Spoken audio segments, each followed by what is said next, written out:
I'm Haley Hunter with the LPGA Women's Network, and I'm honored to introduce you to a woman whose story is sure to leave you not only inspired, but ready to take on any barriers of your own. My husband's friends, my husband's friends' wives, they would meet at the golf course every Saturday and Sunday morning, 8 o'clock. They would play their round of golf, and when they would get around the 15th hole, they would call me to come up and have lunch. And I did. So I would go and I'd hang out. And then just as golfers do, they talk about their morning round. I didn't really have much to contribute. And then sometimes they would go back out, and then I'd go back home. Born without fingers on her left hand, Gianna Rojas spent most of her childhood and early adult life sitting on the sidelines. So we tried to figure out how to get me to go out and swing, just so I could play, even if it's just a couple times with them, which was a difficult journey because there wasn't anybody out there going, hey lady, I can teach you to swing one-handed, because not a lot of instructors had been exposed to people that have challenges. Trying to figure out how to play was hard because this arm is shorter than this arm. Right.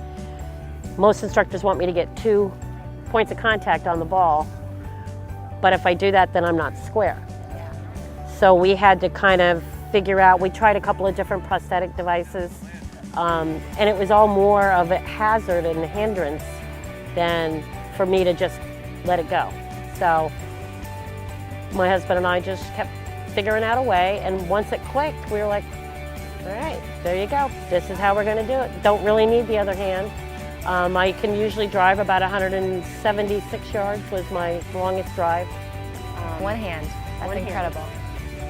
Through Adaptive Golfers, Gianna shows that no barrier is too great to keep anyone from playing golf, whether they be physical, cognitive, health, or age-related. If there's a will, there's a way. So we just wanted the industry to basically see us. Right. You could talk about it, but to actually see it in action is pretty breathtaking sometimes. What we actually do is we look at what the person's expectations are. Are you someone who just wants to be able to come out to a clinic? You want the camaraderie of being around people at a clinic, and that's mostly what you can do. Or are you looking to get out on course because there's a different pathway to think of on the training? Or are you, like us, want to also get out and to be in the competitive world? There are U.S. disabled golf teams. There are different golf tournaments, adaptive golf tournaments and disabled golf tournaments around the country all year long. We never ask what can't you do. We want to ask what can you do. So we try to teach from that ability out idea. And then we'll just work trial and error to find what product, what club, what swing technique works best. Gianna is a decorated 2-time division winner in the adaptive and paralong drive competition.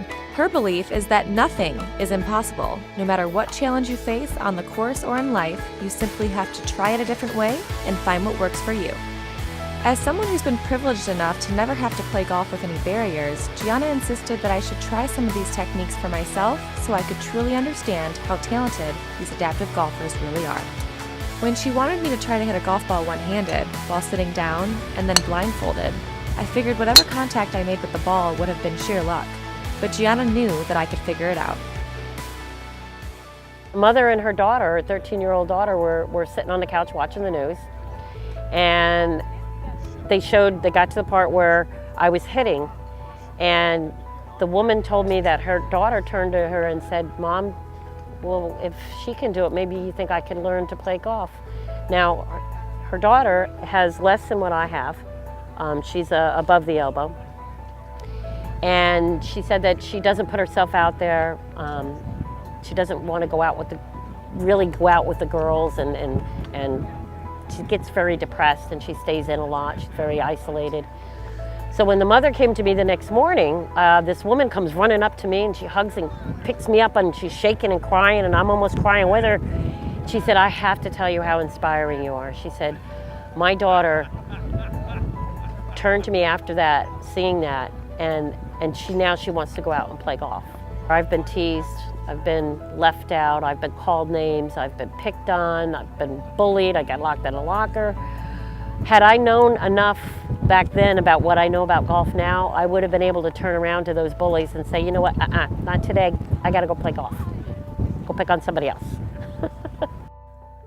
The work Gianna does with adaptive golfers is about so much more than giving people the opportunity to play golf.